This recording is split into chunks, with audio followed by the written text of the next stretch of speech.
Good afternoon, everyone. Thank you all for joining us for AWM's Communicating Employment Opportunity Series. My name is Raegan Higgins. I have the pleasure of serving as the president of this lovely organization. On the call today, I also have Christina Villalobos, who is our AWM president-elect. She will be starting. She just waved at us. So we thank you all for joining us. We have a panel of four dynamic and engaging speakers today that are going to talk to us about how to engage in the mathematics community from the public sphere side. So not just the academic side, but the public sphere side. We know that this is of interest to you as you decide what your next steps will be. All right, I think that's me doing introductions for our first speaker. We've got Dr. Liz Sprangel, and she's a data scientist in human services at Hennepin County, where she has worked for 3 years. She develops predictive models, conducts equity analyses, and performs ad hoc reporting. The data she works with comes from programs such as food and cash assistance, homelessness services, and housing supports. Elizabeth earned her PhD in mathematics from Iowa State University and enjoys applying mathematical and data science tools to help inform data-driven decisions that promote equitable community outcomes. And with that, I'll pass it off to Dr. Sprangel. Thank you so much for that introduction and also for inviting me to talk today. I'm really grateful to be here, and AWM has been like a big part of my journey and my math journey, so I'm happy to be back to share like what I've been doing in the past few years. Um, yeah, so my name is Liz Sprangel. I have my PhD in math, and I currently work as a data scientist in the Human Service Department at Hennepin County, which is in Minnesota, and it has the city of Minneapolis in it. Um, and I put a little tagline here. I use math and data to reduce disparities and improve outcomes in human services. So I'll get into a little bit more about that as I talk more about my work. But um, for now, yeah, I just wanted to say it's not a research talk. It's more going to be about my path and like a few examples from my work and how like math shows up, and it should be pretty accessible. So let's get into it.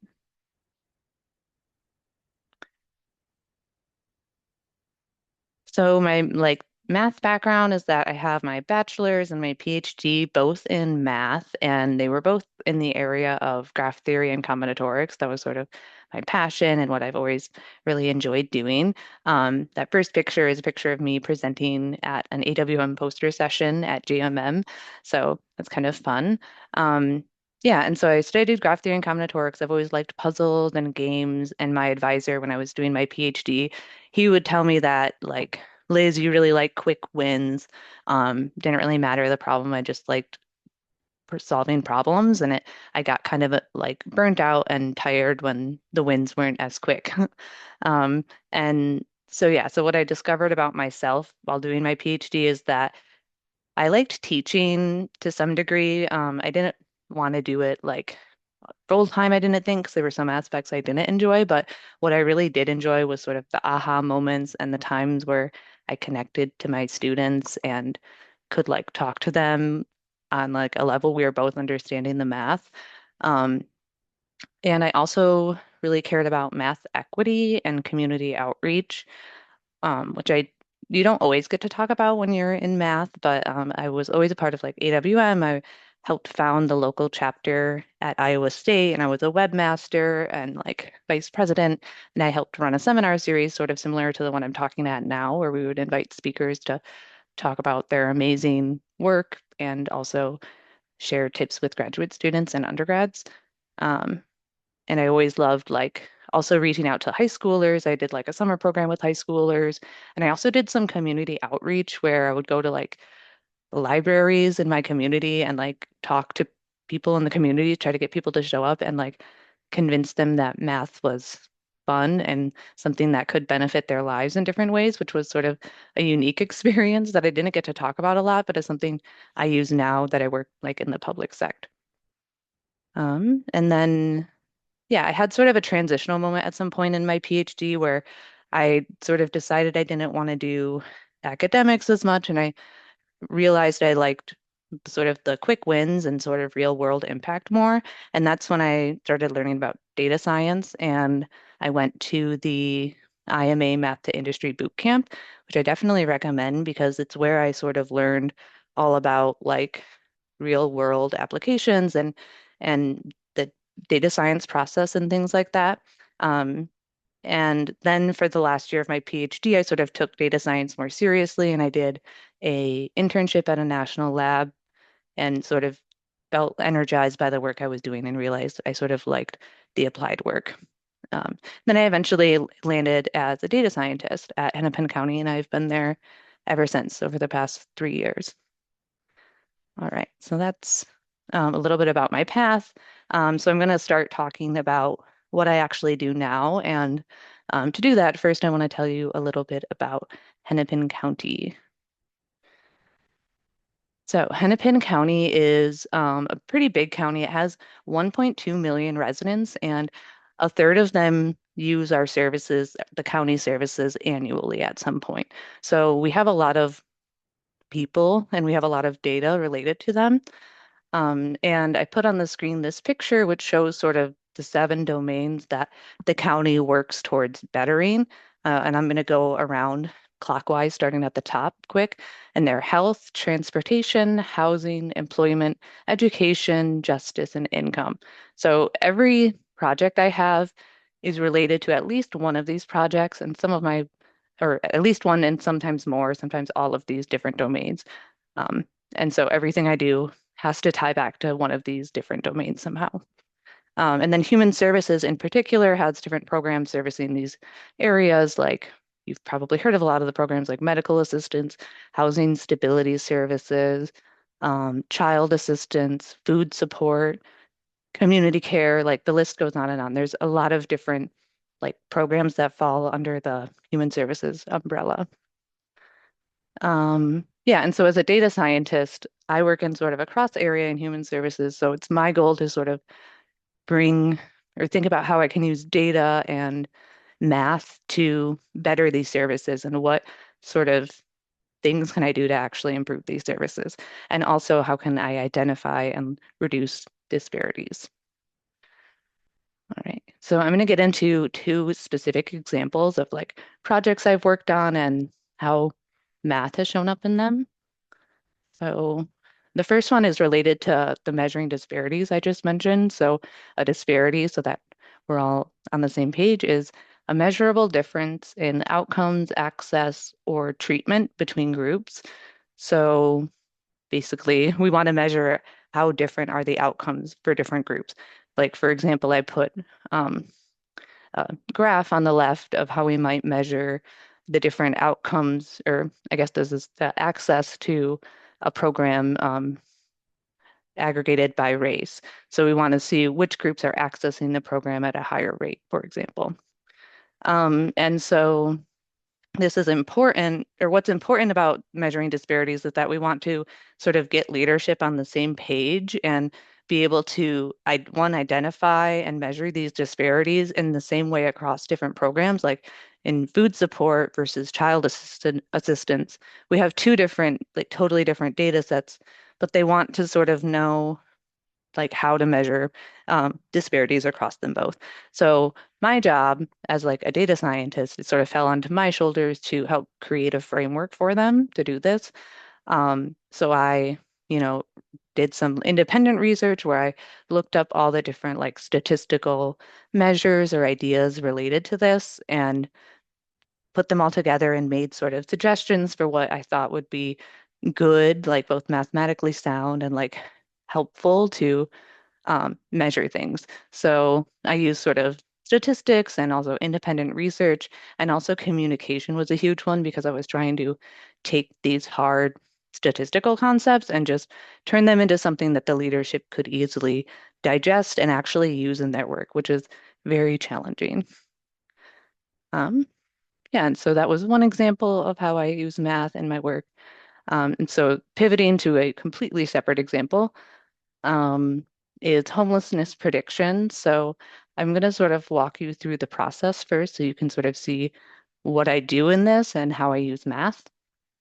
So the first step is to determine the population. So in the county, we have all these different populations. So for example, our main county system we have, and then we also have the homelessness system. So the first step is to identify all these like populations and also link them across in the correct way because we don't have all of the information. So you have to link the records in a way that is correct. And then the next step is to train the model, which is sort of a more straightforward step, but it also uses math, like knowing statistical modeling.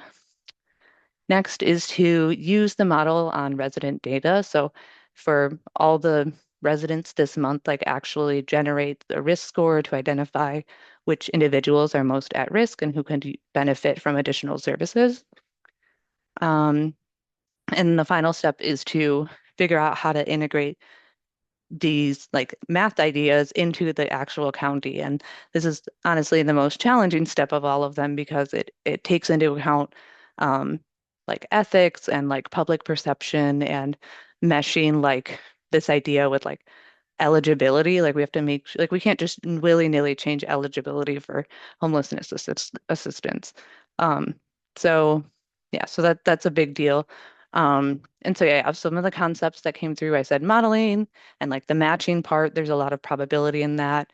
And then equity checks, I put in bold because that's like one of my main parts of this project, and it's also one that shows up throughout, and it's sort of important. So I have to figure out how do we tell if a model is equitable, um, and how do we tell if it's fair for everyone? And it's my job to figure out the math behind that and also explain it to the leadership to sort of build trust in the model. Um, yeah.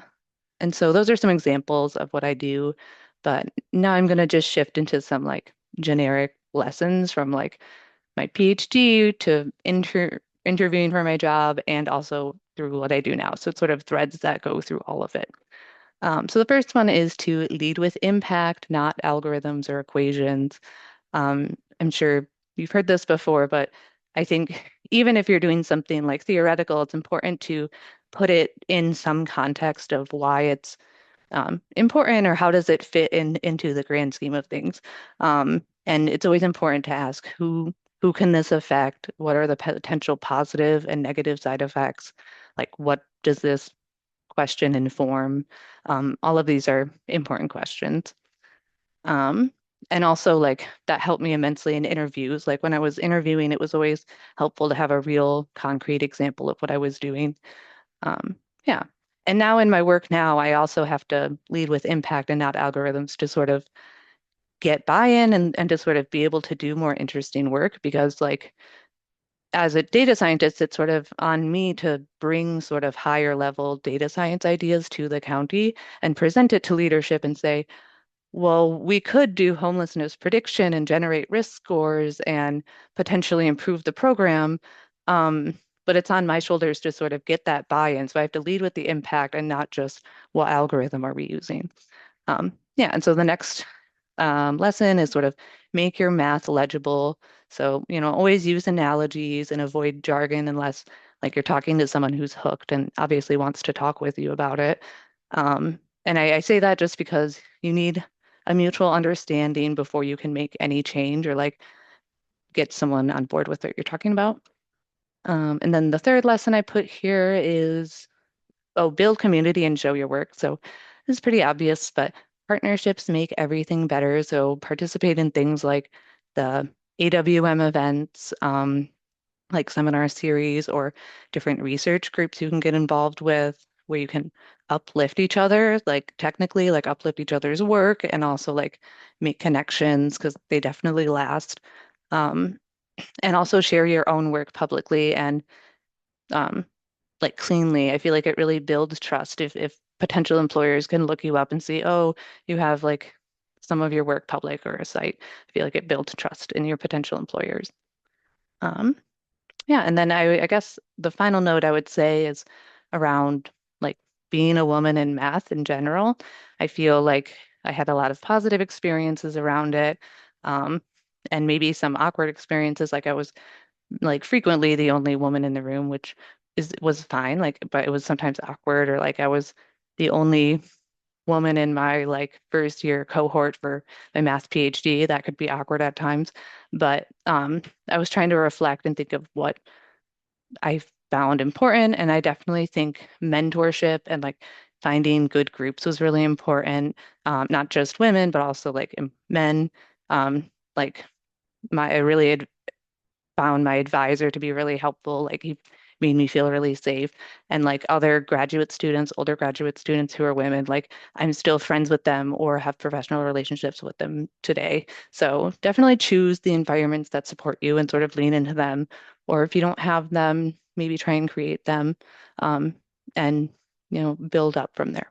So thank you all so much for listening. I have some info on connecting. I put my email here. If you want to ever meet for like a 20-minute coffee chat and like talk about my work or anything else, I would love that. The best way to get in contact is email. And otherwise, definitely add me on LinkedIn and I'll share future employment opportunities as they come up. Yeah, so remember, math can take you in many directions and good luck finding your own path. Um, it can be challenging, but very rewarding in the end. So thank you. Awesome. Thank you, Dr. Sprangel. Next, we have Dr. Ismar Volić. He's a professor of mathematics and the director of the Institute for Mathematics and Democracy at Wellesley College. He graduated from Boston University and received his PhD in mathematics from Brown University. His research is in topology and social choice theory. His latest book, Making Democracy Count: How Mathematics Improves Voting, Electoral Maps Representation, won the Mathematical Association of America Euler Prize and was finalist for the Prose Award given by the Association of American Publishers. Welcome, Ismar. Yeah, thank you again for having me. I love speaking to groups of students like this. My contact information is here. Please email me or go to my website and my email is on it. And just reach out with any questions you have. I'll start with a little bit of background on myself. Let me just arrange you on this other screen so I can see everybody nicely. I'll start way back. I was born in a country called Bosnia. Okay, it's this like brown little smudge in the middle of the screen, not Bulgaria, the other one. And the reason I'm backing up so far is you'll see it has bearing on what I do now.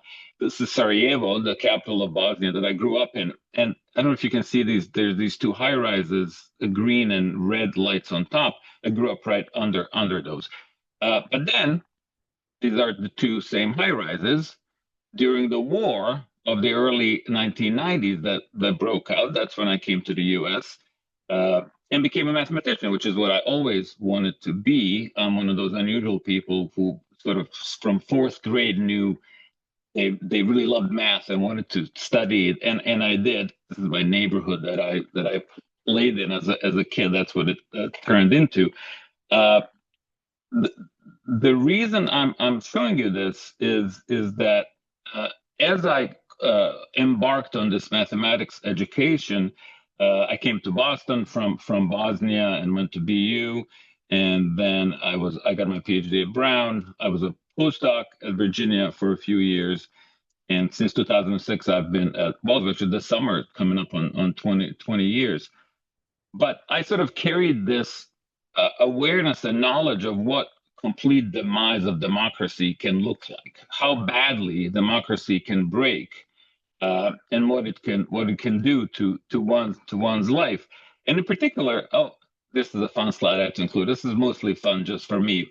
For some reason I kept all my IDs, so recently I pulled them all out of some drawer and I arranged them and I took pictures of them. So this is like my story of my mathematical journey through IDs. I thought it was fun.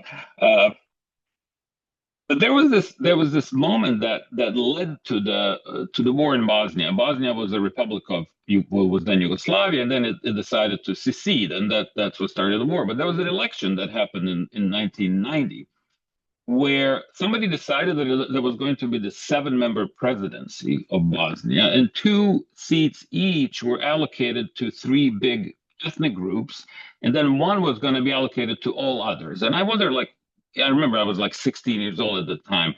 I mean, I didn't really pay attention too much to this, but it kind of caught my attention. Why this breakdown of seats? What was so special about this? And then these three nationalist parties got 70% of the votes in this election, but 82% of the seats in the parliament. So I'm like, okay, what's this discrepancy? Why? What was it about the electoral mechanism that did this? So I think that was the seed of this realization that mathematics really matters, that underlies democratic processes, that it's really like what's under the hood of democracy. It's the engine of what runs the democracy. So about 10 years ago, so I became a topologist and did, spent 20 years doing topology, but about 10 years ago, 10 years ago is when democracy entered hospice care, basically. So I, like many other mathematicians and academics in other fields, decided to try to kind of use our expertise for social good or something like that, right? So, and we all know that. Well, the faculty in this Zoom meeting know that the best way to learn something is to teach it. So I offered this class that I teach to this day at Wellesley College, the Math of Democracy.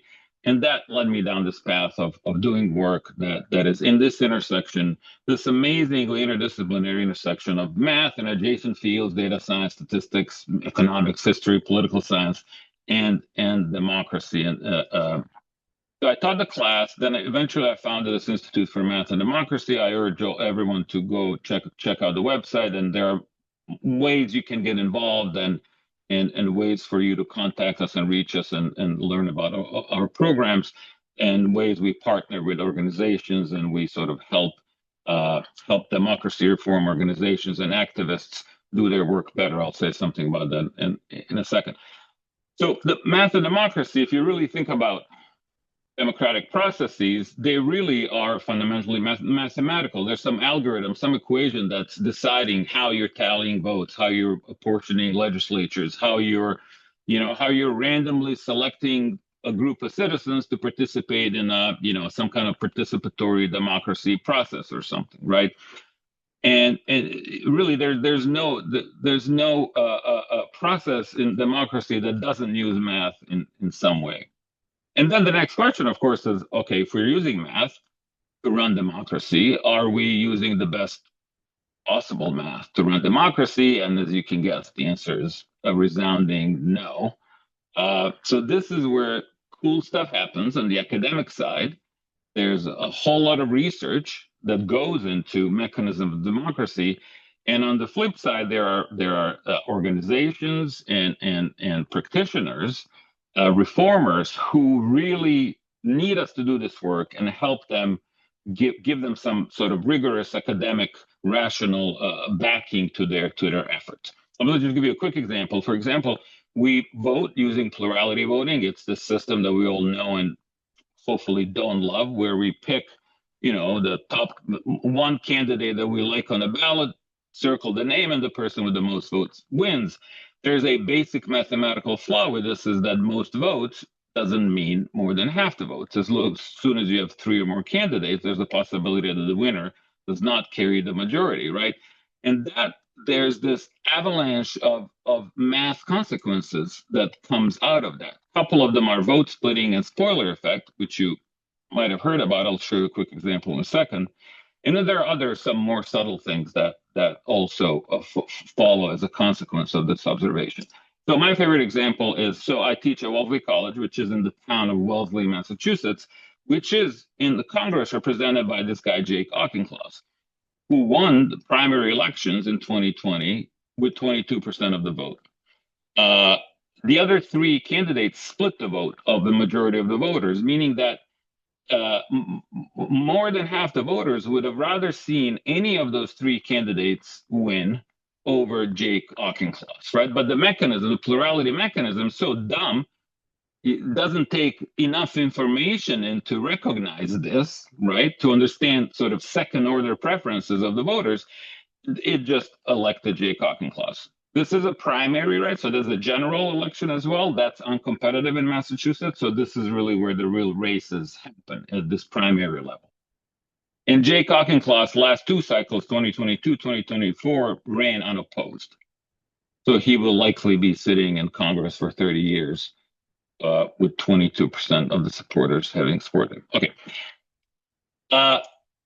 Why do we use this? Really, there's no good reason. Okay, just we're used to it. It's the simplest. Whatever, people don't know that there are better ways to vote. Politicians like it. They're not going to mess with the system that elected them, right? In fact, Jay Auchincloss was very much in support of a better voting system called ranked choice voting before he got elected. Then he felt, conspicuously silent on the issue after he got elected. But here's the math part. There are actually lots of ways you can run elections that are better than plurality. Okay, depends on the kind of election, depends on the kind of tallying method, depends on how you collect information from the voters. So the question arises, which one should we use? What's the best method, right? What does best even mean, right? So this is where mathematics comes into play. The formalism of mathematics comes into play, and research is really important. And this is what practitioners want us to do. So I'll give you an example from a recent research project I participated in. There's 8 of us in this group. Notably, 2 are undergrads, Wellesley undergrads. So a lot of this work is very amenable to undergrads doing it. The entry bar is lower than in some of these other math fields, like topology. Like I always had a hard time kind of sectioning off pieces of my research where an undergrad could actually, sink their teeth into. That's very hard. You need a lot of machinery to get that going, but not here. So we analyzed 2,000 elections from around the world. We did some data science stuff to generate synthetic elections and analyze them. And basically, we concluded ranked choice voting, or instant runoff, as it's also known, is pretty much the best way to run elections. And yes, let's get behind that and let's support organizations that are trying to advance RCV in the real world. So this is just one example of what's happening in this math and democracy space. There are others. There's a lot of cool work done on gerrymandering and districting. In fact, mathematicians are increasingly involved in litigation. We are expert witnesses in districting cases.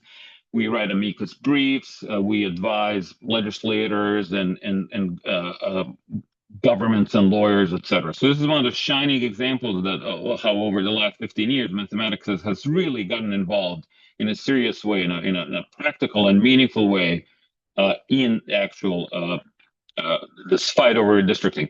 At the moment, we're in this race to the bottom with districting, but that'll pass. Everything will burn down, and then there will be this phoenix arising, and mathematicians will play an important role. Maybe I'm just too optimistic, but whatever. I've seen what happens when things burn down, and there's a possibility that they arise from the ashes. There's a lot of talk about proportional representation. What would happen if we had multi-member districts that elected more than one candidate at a time? I'm not obviously going to get into the details of this, but there's a lot of modeling and research happening in this area. Of course, digital democracy, all these AI tools, algorithmic tools are entering the picture in a really amazing way, which presents all kinds of opportunities and, of course, challenges for researchers and practitioners. You're not meant to really internalize any of these words. I'm just giving sort of a laundry list of things. Happy to send these slides to anyone who is interested so you can really read them more carefully. These are just from my own work with Institute for Math and Democracy, research that I've done, research that I've supervised with undergraduates. I've gotten to talk to lots of practitioners and organizations who, again, like I said earlier, need this work. They want to partner with us. Not only do they want to partner with us, but they actually employ people who have this kind of background, people who have interdisciplinary background in primarily math. That's, as we know, we're all mathematicians here, right? Or budding mathematicians. That's the core of everything, right? And then you might become a statistician, data scientist, whatever. But math is the core. They have often have research arms in their organizations that employ researchers who do this kind of work. Governments outsource some of the work to us. We acted in advisory roles. We do research. We write reports. So there's a lot of opportunity for collaboration and employment and career paths. So, and I will list some of them in a second. But the punchline is really that people are realizing that math is integral to the infrastructure of democracy.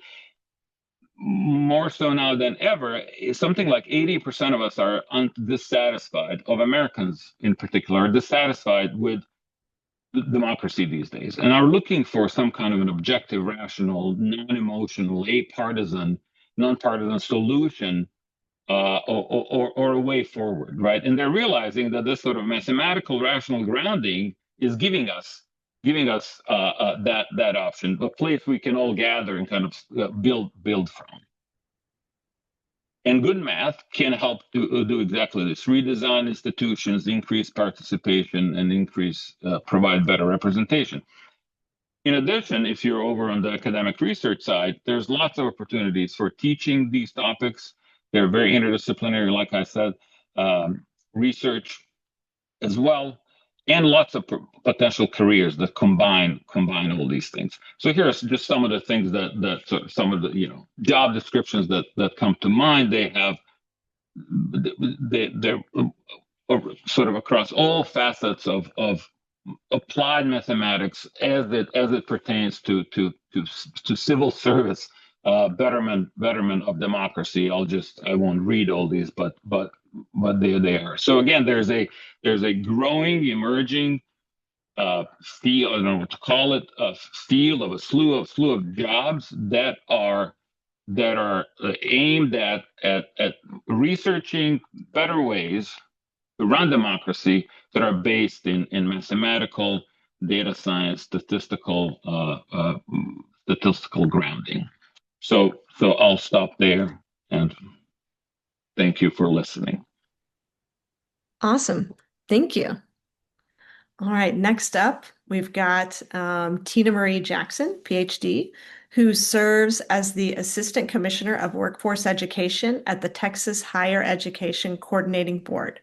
In this role, she works with all aspects of career and technical workforce initiative programs, including administration of the Carl D. Perkins Career and Technical Education Act, Texas Reskilling and Upskilling Education Program, or TRUE program, and work-based learning.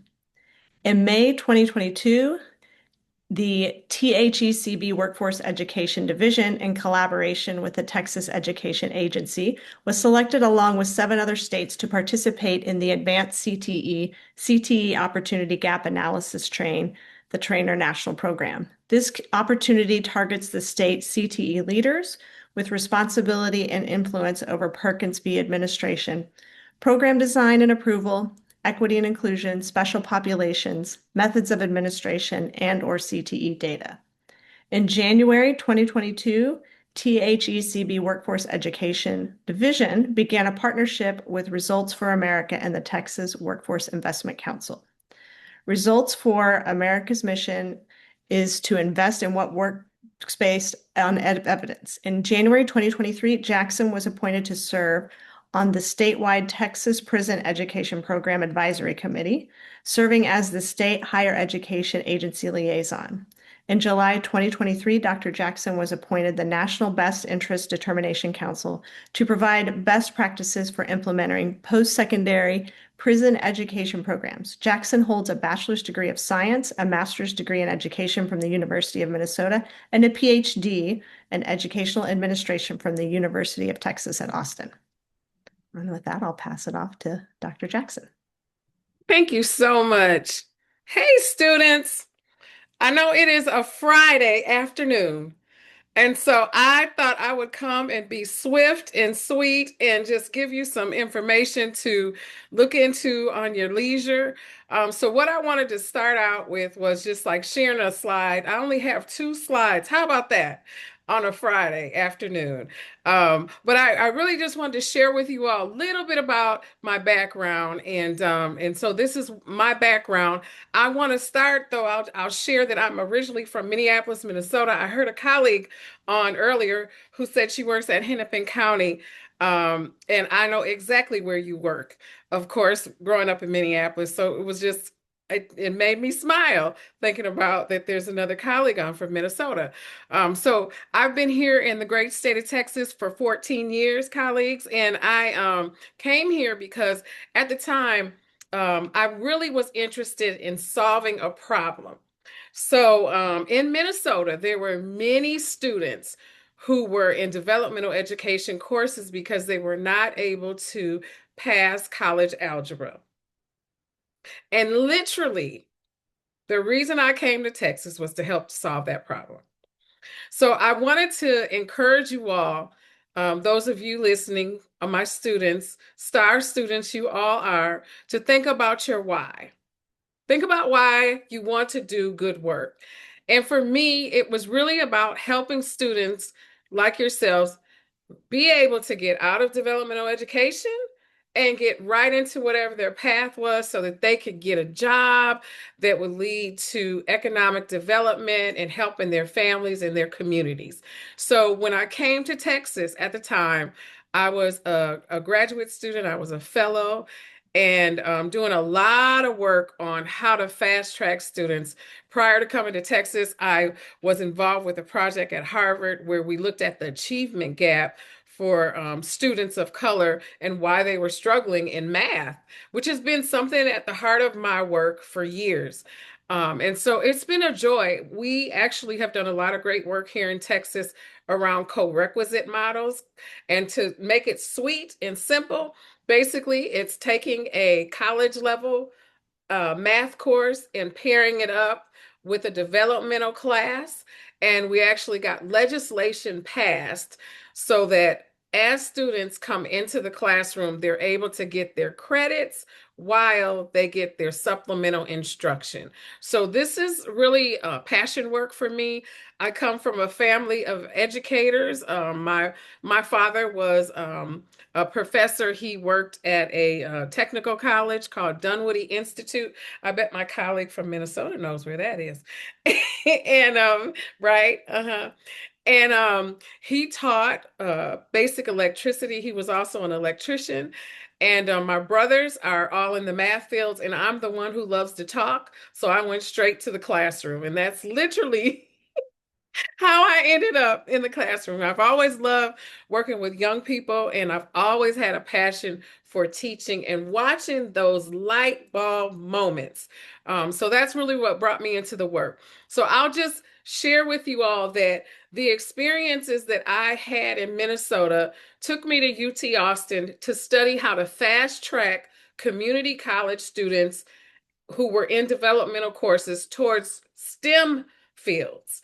And so that actually led to a job for me, y'all. I ended up at the University of Texas Dana Center in their math division, and we developed math pathways.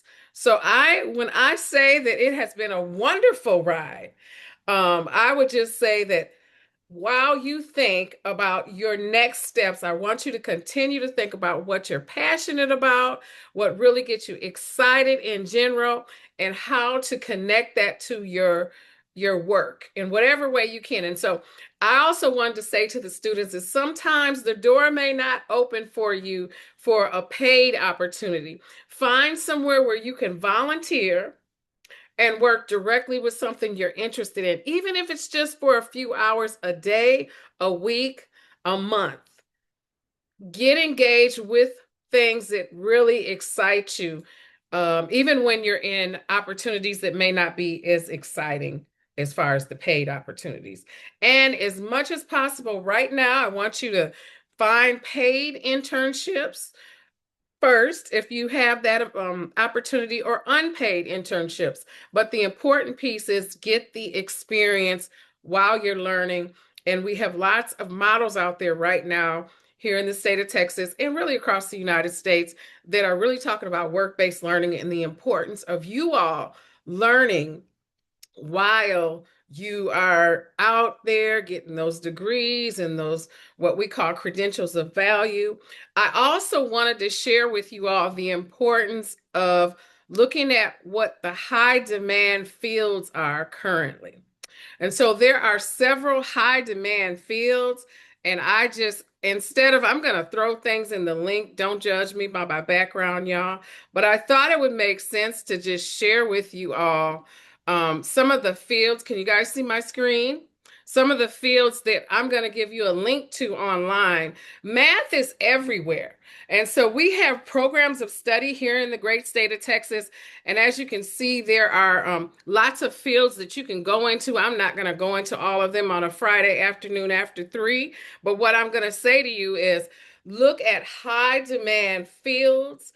And some of those fields may not even require a bachelor's degree, but they need good people who have sound skills. And so this has been something that I've learned over the years. There are many people who are currently working amongst us who may have started in one area and ended up in another area. And so what we found, especially here at the Texas Higher Education Coordinating Board, is that there's a need for math within all of these areas. Energy is huge right now. Manufacturing, there is such a need for manufacturing right now. Information technology, some of my colleagues have spoke to this really clearly today. I want you to explore in a way where you're thinking about the overall population of people in the different ways that math shows up. And it is just extremely important, I think, in these days to have a credential of value. We're talking a lot here where I'm at about the importance of knowing what the labor market demands are in your area. So I actually have students a PDF slide deck that I'm going to put in the chat just so you'll have my information. But I'm very accessible. I have a podcast, but then I also am always on LinkedIn. So feel free to reach out to me in that way. And before I be quiet, I just want to say this to you all. First of all, you can do anything you put your mind to. I had no idea that back when I was a sophomore at the University of Minnesota studying about how to be successful in math as a student and learning about Uri Treisman, that I would one day work with him. Uri Treisman is famous, very well known. He told me I needed to get hobbies when I met him. Because I knew so much about his research. And it was connected to what I was passionate about, students. So you must find a way to connect to what you really are passionate about. Connect to what your why is. For me, a kid from Minneapolis who went to Washburn High School saw a lot of crime. And I wanted to figure out a way to help people to get out of poverty. So from day one, when I was in Minnesota, I was learning more about what were some of the gaps that got in the way of the work. And so I just thought I would share that with you all today, because I think that sometimes is really at the heart of how to find out what to do next in your career. I'm so proud of you all. I miss students. I was a professor for a season in my career, and grateful to serve here in this particular role. I'll talk a little about it because it's very unique. I serve statewide, working with all of the community and technical colleges in the state of Texas, and that's 54. We have 6 regions in Texas. Texas is about the size of 5 states. And then we have different areas of work under career and technical education that I'm responsible for. And people will always ask me, how did I get to this role? And I have to be very honest with you all and say that it's been the relationships that I made in Minnesota. When I was there as a professor, I was really passionate about developmental math and math pathways and pathways in general. And then I ended up meeting someone from Texas who told me I had to come to Texas to be in the UT's PhD program, and I became a fellow. And then I began to work with all kinds of folks who were also passionate. One being Uri Treisman, who took me on a roller coaster ride of going to the White House and learning more about African Americans who were studying about African Americans in developmental education, and then also students of color in general. And so I learned a lot about that, along with what were some of the strategies that looked like promising practices. And so I would say that your relationships are important, and we all have them. Nurture them. And when you connect with fabulous people, stay in touch with them, and then help them be solutions. Don't just go asking for something.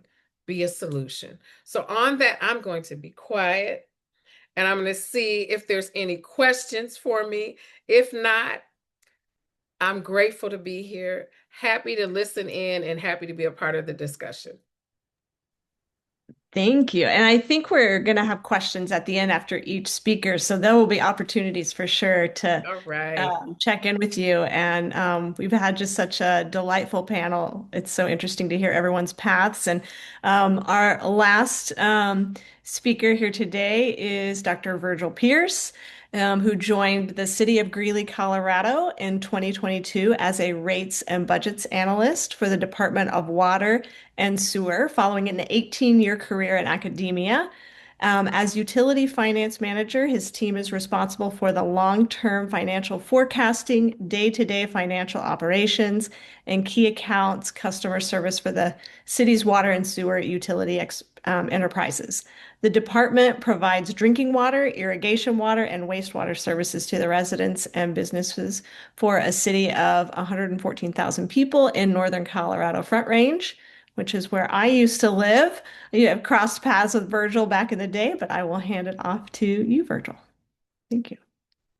So first of all, a lot of thanks to the organizers. What a great organization to have been invited to participate in, and what a great panel to be on too. I've been a long time gate crasher, I guess, at Project Next and AWM events. So it's about time I have a chance to return the favor.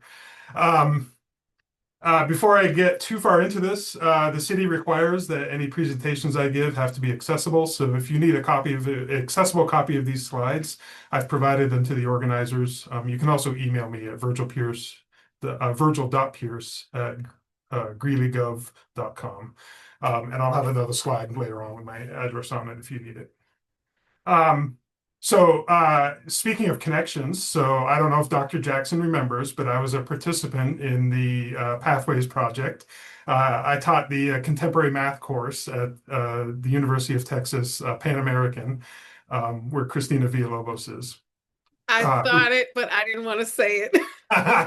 And even more funny, Ismar and I both graduated from Boston University in 1998. I don't know if he remembers me. I had hair down to about my waist at the time, so I look a little bit different. He looks almost exactly the same, so it's amazing. And I don't have my ID anymore. I have no idea what happened to it. And it has my social security number on it because that's how they did it back then. Anyways, I'll go ahead and get into this if it works. Come on. There we go. So just I'll talk a little bit about my career in academia and how I ended up in a municipal government role. I'll talk about what my role looks like, some challenges we have, which is where a little bit of the math will be. This is going to be a very math-like talk. So again, Friday afternoon, we should all take it gentle. And then I have a final slide with some advice that I picked up along the way, or that I've picked up since 2022. So just so people know kind of what I'm talking about, the city of Greely is a medium-sized city, about 56 miles northeast of Denver, close to Fort Collins. We're less than an hour from Rocky Mountain National Park, which is really one of the highlights. And we're also close to a lot of neat things in Wyoming and other places to visit. So it's a nice location. It's not quite in the mountains, but we can see the mountains. How did I get here? Well, my high school was in rural Vermont, so there's a picture of the football field there. The football field actually didn't exist when I was there, but they've added it since. But it's a nice picture of the setting. Again, 1998, I graduated from Boston University. In 2004, I got my PhD at the University of Arizona, and my research areas were sort of evolved into this mathematical statistical physics thing.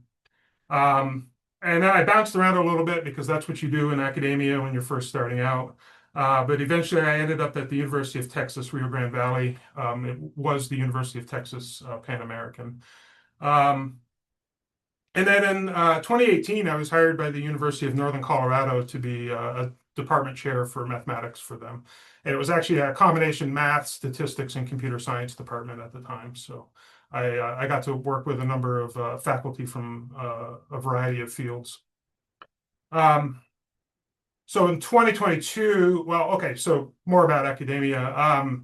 So just some highlights from my career. I like to celebrate the failures. So my most cited paper was actually never published. It's available on archive, and then the code that's behind it is on GitHub if you're interested. Many of the citations have actually happened since 2022. So after I left UNC, for whatever reason, the citation pace on that paper picked up substantially, as it did on like three of my other papers. So it's again, let's celebrate the failures when we have them and they happen. While I was at UTRGV, I was the organizer of a college prep mathematics course. I'm sure Dr. Jackson knows a lot about these and knows about them happening all over the state. It's again another really innovative effort that the state of Texas made. And it came from the state legislature. I was really impressed with the framework that they set up, and I was happy to participate in it. By the time I left Texas, we had 1,000 students across 5 counties in South Texas that were participating in our math and English versions of this course. The math version relied heavily on the WebWork project, if you're familiar with that. The University of Texas Rio Grande Valley was making its WebWork server available for free to high schools to use in this course, and we had a framework for the course built for them and everything. It was a really neat project. It was actually the most difficult part of leaving Texas in some ways, was leaving that project behind. In 2014, I won a University of Texas System Regents Award for Outstanding Teaching. I was Associate Dean for Student Success at UTRGV, and then again was hired as a director at Mathematical Sciences. I mentioned the director thing or chair thing a few times because that's actually the background I use the most in my current role, but such as it is. And then I have a background that includes a lot of training and teaching in statistics, data science, and programming. I have a lifelong passion for programming, and it's something that I still use in my current role. And then my background in research was sort of in this mathematical modeling area. So what is the city of Greely? Water and sewer. Our water system is absolutely massive. It spans 5 river basins in Colorado. We own water rights in these 5 different basins. We have some water rights in the Colorado River Basin, some water rights in the Laramie River Basin, and then we have a significant water rights in the Poudre Basin and the Big Thompson Basin. So we have a very large footprint. We have 2 water treatment plants. They are a significant distance from the city of Greely. So the city of Greely is this outlined area over here. And then these are our 2 water treatment plants. One of them is in Loveland, and the other one is north of Fort Collins. So we have a total of 130 miles of transmission pipeline that are delivering water from these treatment plants to the city. It's a really significant footprint. We have assets all the way up. We outright own these stars that are up here in the mountains. And we're a 10% owner of assets in the Colorado River Basin. So managing that footprint and financing the rehabilitation and the capital needs of a system with that size footprint is really substantial. The result is really high quality drinking water for the city of Greely and a really resilient system. If there's a forest fire in one of these 5 river basins, it has almost no effect on our operations. It took a forest fire like the 2022 fires to affect the operations of the city water system. So again, we're a city of about 114,000 residents, 30,000 customer connections. So that's residents and businesses. We have 3 wholesale customers, so we also are providing water to 3 other towns and cities in the Front Range. Annual revenues are around $174 million for water, $98 million for sewer. So it's a substantial amount of responsibility. One of the things I tell people is, as a department chair, the biggest mistake I could make would maybe cost the university $50,000 or $75,000. I can easily make a mistake in my current role that would cost the city $3 million or $5 million. It just forgetting to do something could cause a bill that looks like that. So so the responsibilities are significantly greater, and I from a financial point of view, and I really appreciate that. It's something I think about a lot and take seriously. So what does finance for the city of Greely look like? I was hired in 2022 as a budget and rates analyst. And then in 2024, got promoted to utility finance manager. So I have a team of myself and two other people. We're responsible for day-to-day financial operations for the utility, so making sure purchasing is getting done, making sure our communication with the city's accounting group is happening correctly. A lot of compliance issues sort of come up in that process, so we're one of the checks between the public funds that we have and making sure that those public funds are used appropriately. I'm responsible for long-term financial forecasting. So water and sewer is a business that looks 90 years into the future. And so we're looking at the financial stability of these two enterprises for the city for the next 90 years. We have capital plans that go out 50 years. We have a detailed capital plan that goes out 10 years. And our goal is when I retire or leave this position, that I'm leaving the city in a better financial state than I found it. I'm responsible for the rate setting, so I'm the customer's favorite person. I'm the one that decides how much our water is going to cost every month. And then finally, and then we do, my group does key and strategic accounts customer service. So we have a number of very large business customers. Customers that if we were to cut off their water without warning them, it would impact their business by hundreds of thousands of dollars in one day. And so we have a person who's responsible for just talking to those customers and making sure they're getting what they need. That same task in a lot of other utilities is something that's called revenue protection. We gain such a high proportion of our revenue from those customers that we have to really take our responsibility to them seriously and make sure that they stay in the city of Greely and are able to provide jobs to the city. Our department operating budgets are about 46 million. We have outstanding debt of about 129 million. One of my major roles is actually handling that long-term forecasting thing, is planning what our debt structure is going to look like and how we're going to pay for the infrastructure that's needed. I'm the primary conduit for budget and financial information to our governing board. So our governing board is appointed by the city council, which is elected. And I'm the person who's responsible for updating our board on what our financials look like, for identifying for them if we have a problem coming at us. And I play the same role to some extent with our city council. I'm really here to facilitate decisions. I'm here to help our governing boards, our city council, and our department leadership make appropriate budget and financial decisions, and to make sure they're aware of any consequences for those decisions or what the risks of those decisions might be. And that includes budget monitoring for capital and operating. Some major accomplishments. Since I joined the city, I've been part of finding $34 million in grant funding for our lead replacement projects, some resiliency capital projects, and some energy efficiency projects. So that is quite a bit more than I ever got as a professor.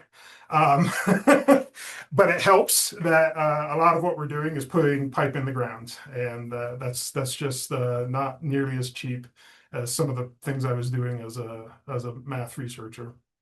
I do the annual rate determination. It comes from a cost of service model. I work with a consultant on that, so a lot of what I'm doing is reviewing our consultant's work and identifying if there's any issues outstanding. I do maintenance of the rates in our billing system, and my programming background has kind of come in there because I'm one of the people who knows the nuts and bolts of our billing system and our other financial systems. And so one of my responsibilities includes kind of getting in there and writing reports that help us troubleshoot things that are going wrong. There's some challenges facing water and sewer utilities around the country, including Colorado, but also including Texas. Costs have really increased significantly, and costs have increased faster than customers' wages have. We then have a combined effect that efficiency and conservation mean that customers are actually using less. And a lot of our billing structures are built around the idea that customers are going to continue to use the same amount of water tomorrow that they're using today. And so that's really causing some friction with how our rates are structured and how our revenue is coming in. And it's a challenge I'm facing to kind of work with our governing board on that and try to educate them on what the data shows is happening to our revenues and what some options are or some strategies are for us to deal with it. The proportion of customers' income that's taken up by utility bills has gone up, and then federal and state utility bill assistance is decreasing. So we have this real pressure that our customers are under. And then finally, water and sewer is a heavily regulated space, and the regulations are kind of constantly increasing. But in some aspects, we've really reached the point of diminishing returns. The next set of regulations on wastewater emissions, the technology to implement them doesn't actually exist yet. And so there's really a question there of how important it is it that the water we put back into an already dirty river is drinking water quality? Is it really worth making the investments that are going to stretch our customers' pocketbooks to make the water that clean? So a lot of the math, the lead project was one where a lot of math issues kind of came up, and so I like to talk about that one. So lead service and identification. In 1986, Greely adopted the Uniform Building Code. It was illegal to use lead pipes in drinking water plumbing from then on. What we believe is true is that homes built after 1962 in the city are very unlikely to have lead installed. It was very public knowledge by 1962 that lead pipes were dangerous. Homes built before 1932, however, almost surely used lead pipes. There were a lot of economic pressures around that time frame that were causing builders to make the decision that lead was the right material to use for pipes in their home. And then the issue is really between 1932 and 1962, we really don't know. The home could have been built with lead pipes or it could have been built with copper pipes, and we don't know. Our records are just unbelievably messy. And that's actually one of my primary takeaway for all of the math researchers on the call. You just have no idea how messy the real world data is. Get out there and do some real world problems, because you've just got to learn some tools to wrestle with messy data. And in fact, much of the statistical work on this project wasn't actually on identifying lead pipes. It was on identifying inconsistencies in our data or things in our data that were problematic and meant we needed to look more closely. So here's an example of what I mean by messy. This is the tap card for my house. And what material was the service line built out of? And where is it located? And then, some interesting things we've identified from going through these tap cards. We can actually use the color of the ink and the handwriting to some extent to identify some issues. We've identified there was an employee of water and sewer at some point that was, if he couldn't identify what the pipe was, or if he couldn't find the pipe, he just said copper. And so does that change your confidence in your answer that my house has a copper pipe and not a lead pipe? And again, the location. The pipe comes into the house on the south side of the house, but everything on this card says that the pipe should be coming in on the north side of the house. And so it's just this lovely example of how messy it is. You can also see that it actually has the bill for the first 4 years that the house existed. That's actually the annual bill. So the same house right now is a bill of over close to $200. So that's how much prices have increased since 1956. Went backwards. So some themes I think about from my mathematics career. Almost every day I'm thinking about this question. It actually comes out of the contemporary math course I taught for Dr. Jackson's program. But it's how do we assign value to hard to value things, right? I think everyone who gets a college degree and becomes a leader in a department of water and sewer because they studied water resources, they all know how to do, like, if you can assign dollar amounts to things, they know how to do analysis on that and how to make decisions. The real utility that a mathematician brings to them is to talk to them about, well, how do we assign dollar value to things that there isn't a dollar value already attached to, right? How do we assign value to those things where it's just not obvious what the value of that thing is? And so I'm thinking a lot about problems like fair division and apportionment and voting and Bayesian statistics, which is the same sort of idea that we don't have complete knowledge, but how do we do our best to analyze a problem with incomplete knowledge? And then the other thing that comes up a lot, I think a lot about my modeling courses that I've taught, and I think about I try to push our consultants that work with me to be explicit about the assumptions that they're making and what they're doing, and to help me evaluate those assumptions and assess whether they're reasonable assumptions, whether they're assumptions I should actually be spending money trying to get more detail about, and how much value there would be in doing that. And then whenever possible, I try to convince them we just have to simplify the model so that we can eliminate some of the assumptions that are in it. Because just the fewer assumptions, the less risk. So some advice that I got when I kind of started thinking I was going to look for a job outside of academia.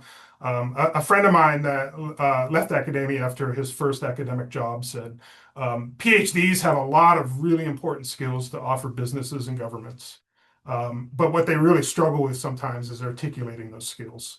And so that's something to work with. I would say practice talking with the non-mathematicians in your life about some of the skills that you have and where the value for those skills would come in what they do and where they work. And then I found in the interview process, it was really important that I had stories I could tell about the kinds of things either I or my students had done. I took a lot of credit for things my students had done, I will admit. And I used that to illustrate the kinds of things I could do for the water and sewer department and the city of Greely. And so a pick math class that I taught really became one of the key parts of my interviews. The city of Greely, I will point out, really took a risk on me. They typically, for financial analyst roles, they typically look at a business college and they hire a business major of some kind. And so it was really they were stretching themselves when they made an offer to me. And in fact, they made an offer to me and then they pulled it back and made me come back for additional interviews. And so professors in the room, listen to this. We have a reputation, and it's not a good reputation. And I had to go through 3 additional interviews with various city staff and then leaders of the city to convince them that I was not the professor they were thinking of when they heard the word professor. So there's something we got to fix there, I think, particularly if more of us are going to try to do jobs in both fields. I think we need to worry about this issue. At a small government like Greely, it's important that you're willing to wear multiple hats and jump on assignments that are outside of your comfort zone. I give tours of our system to customers. It's actually one of my great passions, but it's definitely not what I was hired to do. So it took some effort to kind of jump into that and say yes. I think that's something I can spend my time on. And then I would point out to everyone who's still teaching math courses as a professor or as a teaching assistant for that matter, Excel is still the primary thing everyone's using to share data with each other. Yeah, as far as I see, actually, at least here at the city of Greely, Excel is what they want me to send them. They don't want me to send them results from some Python program. They want to get into the model themselves. If they have a background in water resources, they know a lot of math. They want to get into the models themselves and change numbers and see what happens. And so it's important if you work with leaders that you're giving them the tools that they're asking for. And so I do a lot of work in Excel. I've had to get very comfortable my big challenge has always been formatting Excel documents so they look pretty. And so that's where AI is actually really helpful to me. And then the same advice I got for being a department chair, I got this from multiple people. I think Christina might have even told me this at some point, but you've got to take joy in solving problems for others. It's just absolutely essential. If you're not going to take joy in solving problems for others, I would say don't pursue a career in municipal government, and don't be a department chair either. Anyways, that's it. My links are there on the side, and happy to take any questions. I guess we're going to some global questions. So Yeah, awesome. Thank turn you. off my Virgil. screen share. I think I'm passing off to Daniel, who's fielding. But yeah, let's thank our speakers for sharing their, giving us a snapshot in their path and their journey. And Daniel, I'll pass off to you. Thank you so much. Really a pleasure to hear all of your stories. They're varied, but really centered on using mathematics to promote the public or the public mission. I'm Dan Spirn. I'm at the University of Minnesota. So Dr. Jackson and I, all these names are really close to me. And I was sitting in the stands at Washburn High School last night. So exactly. So yeah, so we have a lot in common.